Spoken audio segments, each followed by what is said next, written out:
Many of the experiments that take place on the International Space Station require either the use of or actually produce biological samples.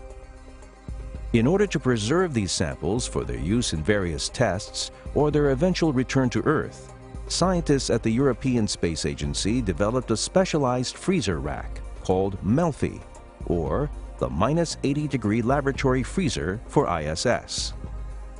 Unlike most of the other research racks aboard the ISS, the MELFI racks are not actually used to conduct specific experiments.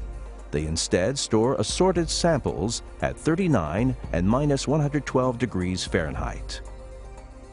Each MELFI rack is made up of 4 independently controlled chambers called dewars that are cooled by nitrogen gas.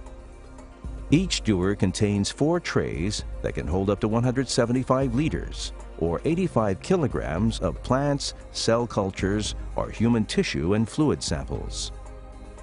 The plant specimens from the Advanced Biological Research System Growth Module are stored in one of the station's 3 MELFI racks.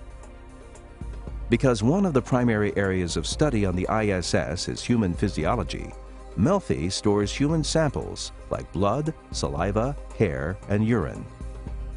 Properly preserved blood and urine are necessary for accurately conducting nutritional studies and cardiovascular system experiments.